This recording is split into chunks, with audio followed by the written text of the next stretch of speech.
फर्रुखाबाद में आयोजित एक समारोह में भाग लेने जाते समय कुछ देर मैनपुरी रुकने के साथ ही अशोक यादव ने मीडिया के सामने अपनी आगामी रणनीति का खुलासा करते हुए इस बात का ऐलान कर दिया कि जो मुद्दा कांग्रेस इस बार मुस्लिम वोट बैंक को अपनी ओर आकर्षित किए जाने को लेकर उठा रही है, उस पे तो वो 1.5 साल लंबी लड़ाई के बाद स्टे ले चुके हैं। अशोक यादव ने मीडिया से बातचीत के दौरान इस बात को भी साफ कर दिया है कि सरकार जिस रुख को लेकर आने वाले विधानसभा चुनावों में मुस्लिम मतदाताओं को रिझाने के लिए मुस्लिम आरक्षण का जो पासा फेंक रही है वो सरकार की चाल है, जबकि हमारे कानून में किसी भी मजहब के नाम पर आरक्षण प्रदान नहीं किया जा सकता। और क्या कुछ कह गए अशोक यादव, आप भी सुनिए। कहीं पे जहाँ 5% बता रहे हैं वहाँ 5% नहीं है। हाई कोर्ट ने आंध्र प्रदेश में उनकी गवर्नमेंट ने 8% रिजर्वेशन मांगा मुस्लिम्स के लिए।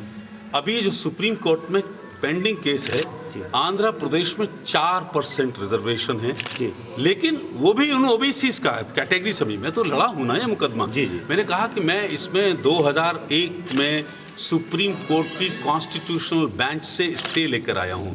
Chief justice Bharucha, justice Pasayat, justice B V Patil, उनकी बेंच से स्टे लेके आया हूँ। मैंने अपना मंत्री पद कुर्बान किया है, मुझे खूब जानकारी है। मैं लॉ का ग्रेजुएट रहा हूँ इलाहाबाद यूनिवर्सिटी से, सरकार में मिनिस्टर रहा हूँ, अभी मुलायम सिंह की सीट से इंडिपेंडेंट एमएलए हूँ। बिल्कुल मुझे इस बात का इल्म है।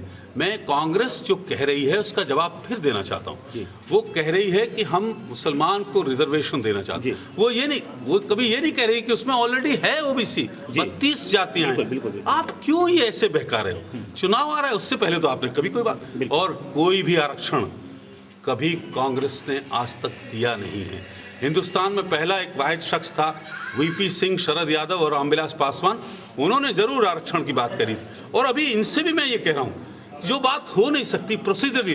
तो सुना आपने कि अशोक यादव कुछ भी न कहकर सब कुछ कह गए और वास्ता दे गए देश की गंगा जमनी तहजीब का, और आगाह भी कर गए कि अगर ऐसा होता तो निश्चित तौर पर कई भयानक परिणाम हो सकते हैं। वहीं अशोक यादव से जब पूछा गया कि विधानसभा चुनावों में क्या उनकी भी तैयारी पूरी है, तो क्या जवाब था अशोक यादव का, जरा ये भी सुनिए। अशोक यादव क्या शुरुआत में चुनाव लड़ेंगे और जगह भी चुनाव लड़ेंगे? मेरा चुनाव से मतलब नहीं। ये जो इशू है, ये 125 करोड़ का देश है। मेरे चुनाव लड़ने से कोई, अगर इस इशू के लिए, अगर इस आरक्षण के लिए मैं पहले कुर्बानी दे चुका हूं, अगर जरूरत पड़ेगी, मेरे लिए चुनाव बड़ी बात नहीं है। मैं कहां से लड़ूंगा अभी ये सवाल नहीं है। ये देश में जो लड़ाई होगी उसके लिए सबसे पहले वो मैं लड़ाई लड़ूंगा, वो फैसले चुनाव के बाद में होते रहेंगे। तो ये सब देखने सुनने के बाद ये बताने की जरूरत नहीं होगी कि कौन क्या कर रहा है। क्या केंद्र सरकार कुछ गलत कर रही है मुस्लिम आरक्षण के मुद्दे को लेकर, या फिर अशोक यादव कुछ पाना चाहते हैं इस मुद्दे को भुनाकर? फिलहाल मुद्दा काफी को सोचने को मजबूर करता है